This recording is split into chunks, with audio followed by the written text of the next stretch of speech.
আসসালামু আলাইকুম প্রিয় দর্শক, আমি আনিজুল আপনাদের সকলকে জানাই সুস্বাগত। আশা করি আপনারা সকলেই ভালো আছেন।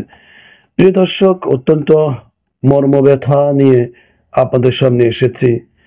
বাংলাদেশের যে পরিবারকে আমরা খুব শ্রদ্ধা এবং সম্মানের চোখে দেখতাম, জানতাম, তাদের নাম শুনলে অন্তত শ্রদ্ধা ভরে আমরা সেটা মুখে নিতাম। সেই পরিবারের সদস্যদের একে একে দুর্নীতি বাংলাদেশে বেরিয়ে আসছে। তারা কিভাবে মানুষের আবেগ নিয়ে, মানুষের শ্রদ্ধা, সম্মান, ভক্তি নিয়ে এ দেশে লুটপাট চালিয়েছিল। এমন কোনো সেক্টর নেই যেখানে তাদের দুর্নীতি পাওয়া যায়নি। তাদের দুর্নীতির বড় বড় অংশ ছিল বিভিন্ন প্রকল্প, বিভিন্ন বড় বড় ব্যাংক।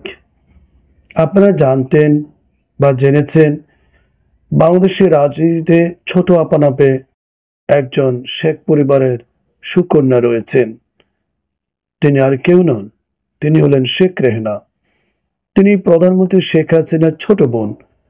তাকে বড় কোনো ধরনের পদে অধিষ্ঠিত দেখা না গেলেও মূলত পর্দার আড়ালে থেকে, পদহীন থেকে, মানুষের চোখের ধোঁকা দিয়ে তিনি দুর্নীতি করে গেছেন।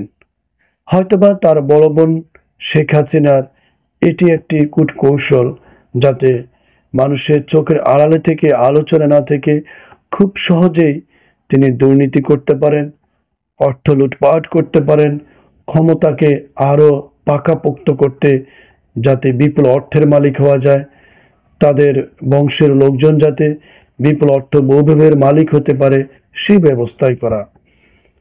প্রিয় দর্শক, প্রায় পৃথিবীর অনেক দেশেই, অনেক ইতিহাসে এরকম আমরা জানি যে যারা স্বাধীনতার জন্য প্রাণ দিয়েছে, শহীদ হয়েছে, যুদ্ধ করেছে, সামনের সারিতে অগ্রদূত ছিল, যাদের নেতৃত্বে একটি দেশ স্বাধীন হয়, একটা সময় এসে ক্ষমতার অপব্যবহারে, ক্ষমতার লোভে, অদ্বিতীয় ভেবে তারা এই ধরনের লুটপাট চালায়। আমাদের দেশে শেখ পরিবারের গল্প কাহিনী এখন তার চেয়েও ভয়ঙ্কর। আমরা ছোট আপা খেতেও শেখ রেহেনার অনেক গল্প জানা ছিল, হয়তোবা সেগুলো সরাসরি কোনো মিডিয়ায় তেমন একটা প্রকাশ পেত না। আর কেন প্রকাশ পেত না তাও আপনারা ভালো করে জানেন।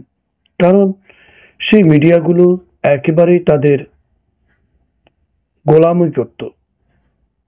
তাদের পারমিশন ছাড়া কোনো ধরনের নিউজ প্রকাশ পেত না।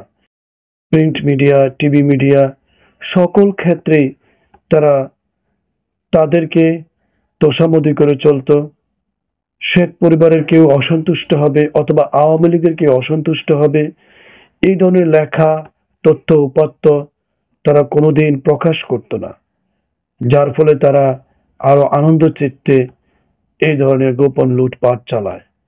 পরবর্তীতে এমন এক পর্যায়ে চলে আসে, অতিরিক্ত দুর্নীতি, লুটপাটের কারণে, অপশাসনের কারণে তার পেপার পত্রিকায় ছাপিয়ে অথবা দমিয়ে রাখতে পারেনি।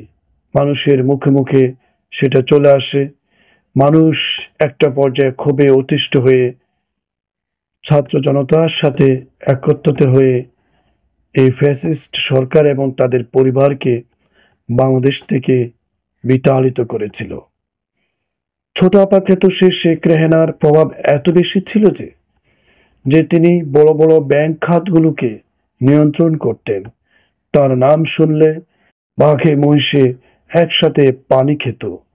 কোনো কোনো ক্ষেত্রে এমনও শোনা যেত যে কোনো প্রতিষ্ঠানের কাউকে পদে পদাধিত করার জন্য অথবা কাউকে প্রমোশন দিয়ে সম্মানিত করার জন্য শেখ রেহেনার লবিস্ট ছাড়া সেটা সম্ভব হতো না। আর শেখ রেহেনার লবিস্ট মানে হলো সেখানে অগণিত কোটি কোটি টাকা লেনদেন। ওনার সিগন্যাল না পেলে সে সময়কার কেউই কিন্তু প্রমোশন পেত না, কোনো বড় পদ হাতিয়ে দিতে পারত না। আর তারাই সুযোগ পেত যারা মোটা অঙ্কের টাকা তাকে ঘুষ দিতে পারত, এবং এ ঘুষ পরবর্তীতে তাদের পদে অধিষ্ঠিত হয়ে তারা সেটা অবৈধভাবে রোজগার করে মিটিয়ে নেওয়ার সক্ষমতা রাখত। প্রিয় দর্শক, আপনারা হয়তো এখন বুঝতে পেরেছেন তারা কিন্তু কোনো ভালো মানুষকে, ভালো নেতাকে তাদের নিজ দলেও কাউকে অতটা পছন্দ করতেন না। তারা সবসময় দুষ্ট প্রকৃতির, দুর্নীতিগ্রস্ত, বদমাশ, যারা ক্ষমতা অপব্যবহার করতে পারবে, দুহাত ভরে লুটপাট করতে পারবে, নয়-ছয় করতে পারবে, বিশাল কলিজা দেখাতে পারবে, সেই তাদেরকে কিন্তু তারা কাছে টেনে নিত।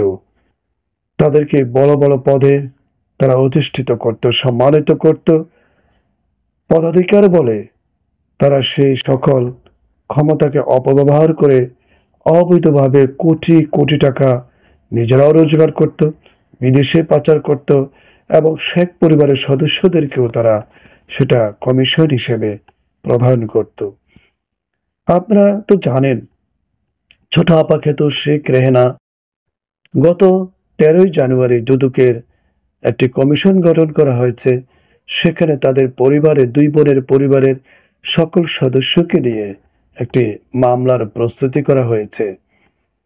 বলা হয়েছে পূর্বাচল প্লটে সেখানে তারা প্রভাব খাটিয়ে তারা জায়গা দখল করেছিল। শেখ রেহানার এমন কোনো ব্যাংক ছিল না যেটার প্রতি তার নজর পড়েছে, আর যে ব্যাংকে তার কুনজর পড়েছে সেই ব্যাংক তিনি দেউলিয়া করে দিয়েছেন। কারো কোনো কথা বলার সুযোগ থাকতো না। তিনি এমনভাবে পলিসি সাজাতেন, ওই যেই ব্যাংকে তিনি টার্গেট করতেন পূর্ব থেকে সেই ব্যাংকের প্রধানকে তিনি এমন একজন দুর্নীতিগ্রস্ত দুষ্টু বদমাইশকে তিনি সেখানে বসাতেন, আর তার মাধ্যমে পরবর্তী সময়ে তিনি তার ইচ্ছা মতো অর্থ সেখান থেকে সরিয়ে নিতেন। তিনি এভাবেই বাংলাদেশ থেকে অজস্র কোটি কোটি টাকা তার পরিবার সহ আত্মসাৎ করেছিলেন। আপনারা জানেন তার মেয়ে টিউলিপ সিদ্দিকী যিনি ব্রিটেনের একজন পার্লামেন্ট সদস্য, এমপি, মন্ত্রী, সেই তিনি পর্যন্ত ব্রিটেনের নিয়ম নীতিকে তোয়াক্কা না করে, জিরো টলারেন্স দুর্নীতিতে না থেকে তার খালাদের, খালতো ভাই বোনদের সাথে দুর্নীতিতে জড়িয়ে পড়েন। তিনি হয়তো ভেবেছিলেন তিনি কেন অফ যাবেন, এত সুন্দর বিশাল সুযোগ সুবিধা থাকা সত্ত্বে তিনি কেন অর্থ করে নিজের কবজায় নিতে, ভাগিয়ে নিতে পিছিয়ে থাকবেন। কিছু নিতে পারলে বন্ধ কি, অনেক ঢের ভালো থাকা যাবে, প্রতিযোগিতায় তাদের বংশের লোকেদের সাথে তিনি টিকে থাকতে পারবেন। আর কে বা জানবে সে কোথায় বাংলাদেশ আর কোথায় লন্ডন, কেউ জানতে পারবে না। কারণ বাংলাদেশের সকল মিডিয়া তার খালামণি শ্রদ্ধেয় শেখ হাসিনার তাবেদারি করে চলে। তার হুকুমের বাহিরে কোনো কলামিস্ট, কোনো সাংবাদিক, কোনো নিউজ রিপোর্টার রিপোর্ট করতে পারে না, লিখতে পারে না। তাহলে কিভাবে প্রকাশ পাবে তাদের এই গোপনীয়তা? অতএব এই তো সুযোগ, হাতে নিতে হবে লক্ষ লক্ষ কোটি ডলার। সুযোগ সুবিধা কোনো ক্ষেত্রেই কম নেওয়া যাবে না। তাই টিউলিপ সিদ্দিকীও সেই দুর্নীতিতে জড়িয়ে পড়েন। ভাগ্যের কি নির্মম পরিহাস, তাদের অতিরিক্ত পাপের কারণে, তাদের অতিরিক্ত অন্যায়ের কারণে মহান আল্লাহ তাআলা এত বেশি রূঢ় হয়েছিলেন, অসন্তুষ্ট হয়েছিলেন যে তাদেরকে তার দুনিয়াতে শাস্তি এবং বেইজ্জতি করার জন্য, তাদের দুর্নীতি মুখোশ খুলে দেওয়ার জন্য মহান আল্লাহ তাআলা এমন একটা ঠুনকো অজুহাত দিয়ে তাদেরকে বেইজ্জতি করে বাংলাদেশ থেকে তাড়িয়ে দিয়েছিলেন। তাদের মুখোশ এমনভাবে তিনি উন্মোচন করে দিয়েছেন যে সারা বিশ্বের মানুষ খোলা চোখে দেখতে পাচ্ছে তারা কি কি দুর্নীতি করেছিল, তারা কতটা সত্যবাদী ছিল, তারা কতটা দেশপ্রেমী ছিল, তারা কতটা ফরেজগার ছিল, তারা কতটা সৎ ছিল। আজ সারা বিশ্বের মানুষের কাছে তারা ঘৃণিত, নিন্দিত একটা পরিবার, একটা সদস্য। হয়তোবা মহান আল্লাহ তাআলার পক্ষ থেকে এমনও শাস্তি হয়তো হতে পারে, এই পরিবারের কাউকে তিনি আর সামনে আওয়ামী লীগের রাজনীতিতে রাখবেন না। হয়তোবা এমন হতে পারে যে টিউলিপ সিদ্দিক তার রাজনৈতিক ক্যারিয়ার হারিয়ে ফেলতে পারে। আমরা জেনেছি গত রাতে তিনি পদত্যাগ করেছেন দুর্নীতির দায় নিয়ে। তার খালার সাথে দুর্নীতি নিয়ে এত বেশি লেখালেখি হচ্ছিল, অবশেষে তিনি পদত্যাগ করতেই বাধ্য হয়েছিলেন। এই হলো আমাদের দেশের রাজনীতি।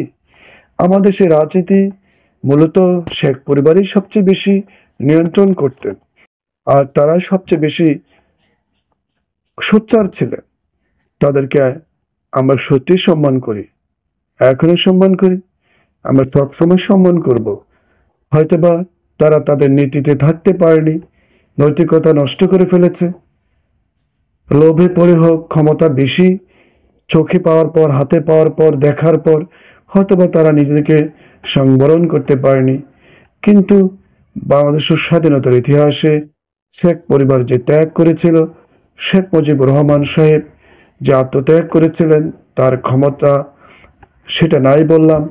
তিনি যে নেতৃত্ব দিয়েছিলেন, বলিষ্ঠ কণ্ঠস্বর দিয়ে বাঙালি জাতিকে একত্রিত করেছিলেন, সেই জন্যই আমাদের শ্রদ্ধা ভক্তি সবসময় এই একটা পাশ থেকে অলয়েছে থাকবে।